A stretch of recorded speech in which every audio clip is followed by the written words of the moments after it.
In 1980, during the nomination of parliamentary candidates, the Uganda People's Congress arranged with security to block DP candidates from getting nominated by saying they are late. But I'm surprised that the same thing was done inside the DP to Mzee Yiga here. It's true. So I sat there. So the people voted, and they voted the Sebana to be the flag bearer. Yes. Okay. And we clapped. Then later Kafumi Makasa said, Mr. Yiga, said something. I said, good heavens, how can you see an iron, a very hot iron, and now you're pouring water on it? Yes. Because they have already decided. I said, okay, for the sake of the party. Then I talked. Because Sebana didn't know how to talk. I know. He could not beat me. I was staying in Nsamba. So, and me, I didn't know even about that Kavuyo. So then later, okay, we went there, we supported the Seban, but we are so smart and was moving, and we agreed with the Seban. At the time of registering the candidates, they could hold you. That's what I've been telling That's you. right, and that's what happened in North. The DP, you know, they put unopposed. Yes. So I was moving and said, you go through that. If they hold you, and in order to say there's no, so you could, and we know we are contesting with the Rukecha, something like that. Gertrude Bongo mean Rukecha. I remember the woman. So. And Pade Bleak. But when we are voting, that was a voting center, that Machindi. And you know the barracks up there, yes. Ruviri. Yes. And then here at Bakunga building at Katwe, also there was another polling center. And at that time, unlike today, no vehicle was allowed to move during the voting day at that time. But me, I had been given clearance to help party members who want to vote but they are sick or just come from the maternity and so forth. So I was given a card, okay? So I was moving around the constituency, taking the people who wanted that one, okay? And then finally, we saw so many women brought to come and vote from that center. And you remember, you go in there, you saw there's a box for DP, there's a box for UPC, the box for what? Yes. Not in the name of Every political party had its own box. And that's why rigging, stealing votes was very easy. Very easy. You just get this box and pour the papers in this. Or even take over the label. The label and change. I don't know. You know, people think they haven't been bad elections here. Oh, no way. So those people were brought to vote for Lukecha? That's what we thought. That way, and Seban has failed. But to our surprise, when they came to count the votes in the evening, yes. My good heavens, those people voted in the favor of the DP. Trucks came from Lubiri, there to Machinda, I remember, and I thought they were going to vote for Rukecha, but they voted for Seban. Lukecha didn't manage to get 10,000. That's right. By the way, I was in Kabalagala when Bongo Min Lukecha came and cut down the flagpole of our DP office. Just cut it down because they had won. I knew her very well. But then down below my head, we had put photographs, portraits, what you call posters with the Semo Gerere. And I remember this man, he came down, tearing them off. And I remember that the first time I went in the hiding because you see they were shooting up and so forth. Brrr, I don't know, it was terrible. After Muanga declaring no announcing the elections. So how did you fail to go to the bush? Or you became a rebel quietly? Yes, let me tell you this. Before that, Muanga were due to count the votes. Muanga is Paulo Muanga. Then announcement comes. We said, how? Said, let us what go. Was the announcement? Announcement said, no so boxes should be counted, votes should not. Said, what? No. I said, there was that announcement, and everybody was concerned. Yes. How is that? We have voted and we want to account our votes and see who has won, okay? And Mwanga put that announcement. So we said no. So I and that Kasule, my mentor, we drove to hotel where this observer, Commonwealth observer, that man. The chairman was called Deborah. So we went there. Said, but no, we thought DP has won. How come? Said, but there was an announcement. And Mark here told there was no vehicles allowed to move on that day. Okay?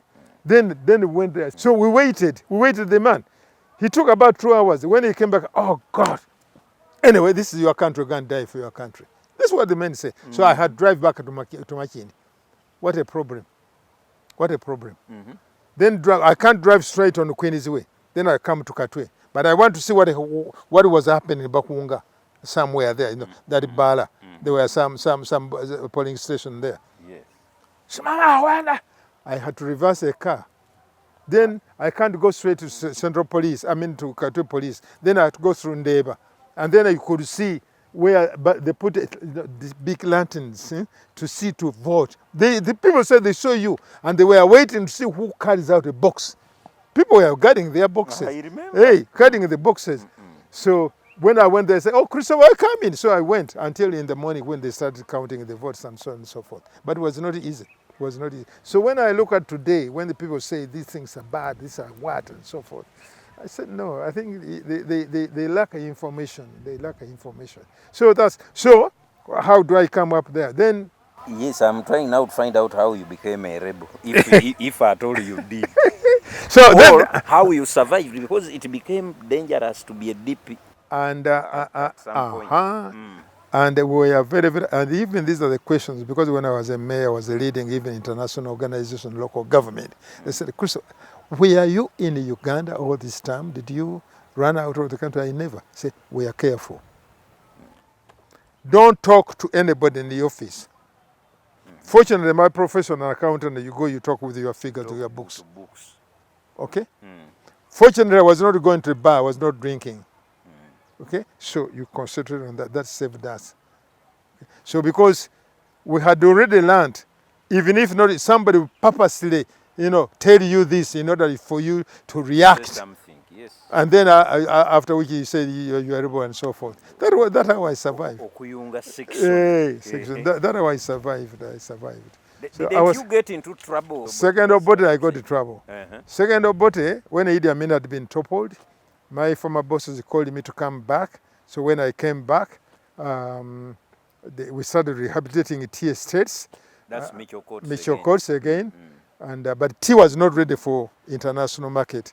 So we are selling tea locally. And so I was living in Nakasero somewhere there, conference center. You see that one. That's where my residence was. So tea came. My boss said, we don't have a room here. Can you keep it in your garage at home? Said yes. So we delivered the chai in the garage. So what happened? Those who want to buy tea locally, they come, we buy, we give them receipt, and then I telephone my wife. Said, oh, Banabawi chai. Okay, something like that. So many. So a group came. They came from Arua. Unfortunately, or fortunately, they were former soldiers of Idi Amin with the IDs of Idi Amin's army, whatever it was that time. So when they saw, because I was nearby the state research, something, I don't call it external ISO. Where is that? Near conference center? A conference center, near Park Hotel.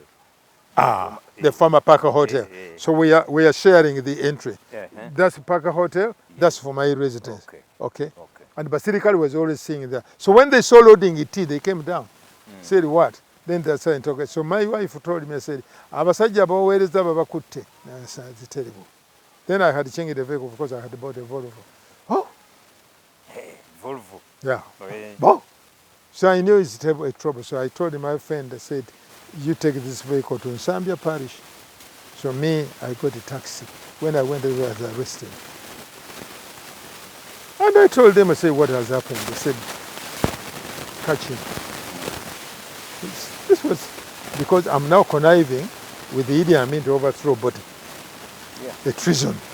Okay? But I said, no. I said, sit. They took his fingerprints and so forth. I was taken to prison. But you know, the army men, they were 4. Now, they had even had a lorry. The lorry was also confiscated. Even those people who come to load the lorry, were arrested. And even one of these soldiers who had come to buy it, who came from Arua, managed to escape. Okay, so they took me to Kampala as a prisoner. The crime, I want to overthrow Obote's government. Treason. I said, what? So I went. And my first time to go to prison, and I said it should be the last. So when I went there, yes, take off your shoes and so on. I was reporting. Okay? Kira Road police station. Whenever I go there, I call it my university. Whenever I look at Kira. So the man went back to Mitchell Courts. He asked those people, he said no, there was no problem with this man. He went where agriculture enterprise, because that was the only parastatal of government selling tea. So he came back 2 days later, said, they called me. They called him to CID office. The man started asking, I said, I've gone everywhere and you don't have a problem. So, but what are you saying? I said, thank you very much. What were you saying? If I don't, why don't you let me go? Then the policeman knew what the man was talking. Said, I want 150,000 shillings. Only. I said, look, it's me who brought you here. It is me to take you out of here. Even if I go to where, nobody's going to take you out over here. Yes, thank you very much, sir. So he went. So they put him back to jail.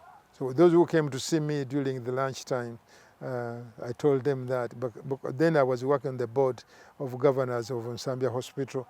So then I sent a message to sisters, said, get me money.